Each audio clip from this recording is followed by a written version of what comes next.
Miyagakure is a 4D game, a game where there's a fourth dimension of space.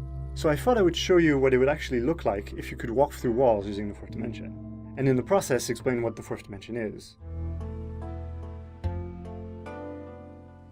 So say you need to get to the other side of that wall, but you can't jump over it and you can't walk around it.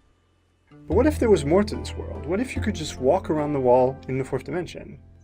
So you turn to face along the fourth dimension, walk along the fourth dimension, and turn back. You discover that the wall has disappeared, and it's been replaced by a pile of rubble in the middle of the desert. Okay, before I continue, let me explain something first.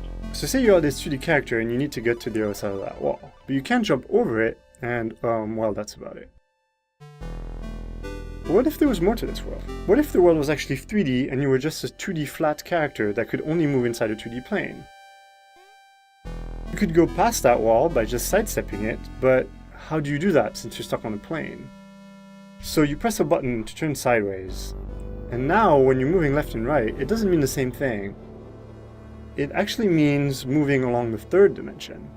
So you take a few steps, and you press the button again to face the original way, but now you're in a parallel world that is further along the third dimension. So the wall is not in front of you anymore, it's off to the side, and you can walk right past it. You can notice that some rubble must have fallen off the wall in the third dimension also. You turn sideways and take a few steps to get back to the world you came from and turn back. Okay, but this little 2D character is only 2D, so unlike us, he can't see the third dimension. So what does he see when he turns sideways? He might think the world is deforming, but it's just what it would look like if you took 2D slices of a 3D object, like images produced by an MRI machine, for example. The world isn't changing, it's just being seen from different directions. So when he's further along the third dimension, down in the desert world, he can't see the wall, but he can see the rubble. And from the sideways perspective, he can move across worlds back into the grass world. But back to thicker problems. What if the world actually had 4 dimensions, but we could only see 3? In other words, what if we were living on a 3D plane inside a 4D world? So you press a button to turn sideways. And now, when you're moving this way, it doesn't mean the same thing it used to mean. It actually means moving along the 4th dimension.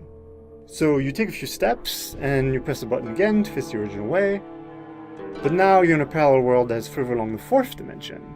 So the wall is not in front of you anymore, but off to the side, and you can walk right past it.